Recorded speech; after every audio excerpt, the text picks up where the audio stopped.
At last, the federal government on Thursday has inaugurated the governing councils of universities, polytechnics, and other federal tertiary institutions in the country. And Mazi, you would recall that President Bola Tinubu, that was in June 2023, just shortly after he was being sworn in as president, when he announced the dissolution of the governing councils of federal tertiary institutions, leaving them to operate for almost a year without governing councils, according to reports. Now, lecturers in our nation's public university had on June 19 picked a hole in the inability of government to appoint new governing councils. And then, it was part of the reasons they threatened a nationwide strike if this is not attended to within 3 weeks. Now, to avert this looming strike, the government has immediately appointed the governing councils of all the tertiary institutions. And inaugurating the council on Thursday in Abuja, the Minister of Education, he said that the event had marked an important milestone in the quest to improve the educational sector. Now, this is the government responding to the demands, or one of the demands of ASU, where they said, we'll go on strike if this is not handled. We need all of this. And now the government has actually, the federal government has said that they have inaugurated the governing council of all of its federal institutions in Nigeria. Mazi, let's get your thoughts on this one. Yeah, it's a good development going on how the president nominated some states had so many nominees or appointments. Yes. Some states, and every state, there was some opinion that the president appointed some people, I think 2 persons from the APC party in Abia State, while the other was appointed from Labour and PDP. I think we should have grown beyond party politics when it involves public service, when it involves something that we bring. We should be talking about competence, not party. Competent. We see a situation where that have helped us win election, helped us read the election. That was even one of the reasons the APC in Abia State complained, saying these people that have been appointed were the people that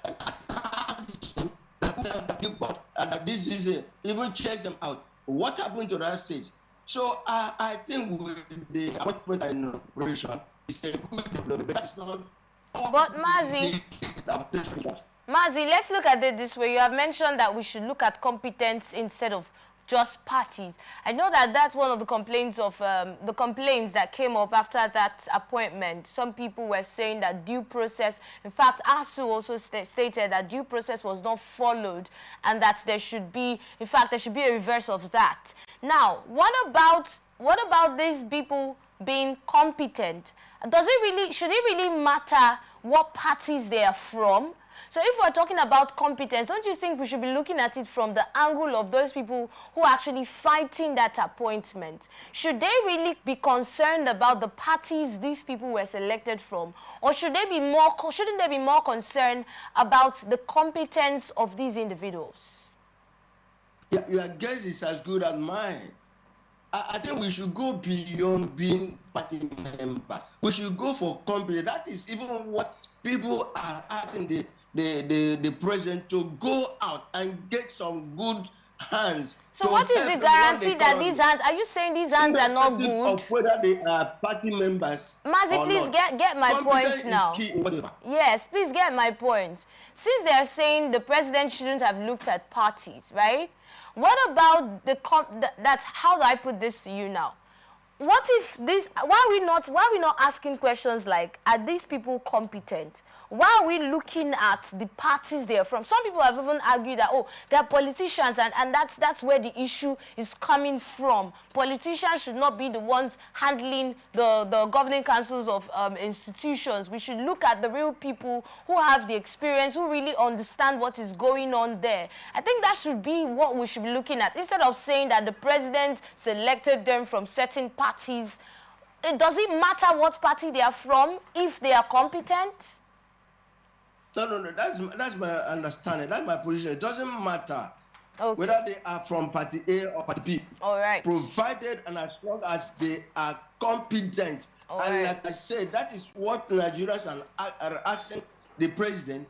Look, go for competent people, tested and experienced, exposed people who help run the economy. How can you appoint politicians to run our educational system? That is what we are talking about. How can you tell a brother who doesn't have any knowledge about education to run, to be a vice chancellor, to be one of these things? It cannot work. You cannot. That is why where we are today, we can move forward. Let them go for competent people. Whether they are party B, whether they are party A, let them be tested people. That is what we are talking about, even in judiciary, like I mentioned earlier. So even competent people to run a economy. Like you see how Obasanjo brought him in, and Jonathan also brought her in. So we are talking about how to move our education system forward. Who will now come and say the road? You can imagine, look at the last jam, how many, 1.something million road jam, how many and how many will be on? So we are looking at a situation where our educational system will be thriving. So that when you are a graduate from Nigeria, you can compete favorably with other universities in the world. Even our Nigerian system, tell me, our Nigerian education, universities, how many of them rank up to the 100 position in the world? You can hardly see them. So the education system is in a mess. Even the budgeting, piece to be said about people who don't pay attention to education will not make. Education is key. Knowledge is power. So you can't give what you don't have. So get competent people, appoint them, whether they are party A, party B, whatever. Let them be those who will move our education system forward, not compensation, not payback. That's what we're seeing. All right, Mazi, let's look at the next now.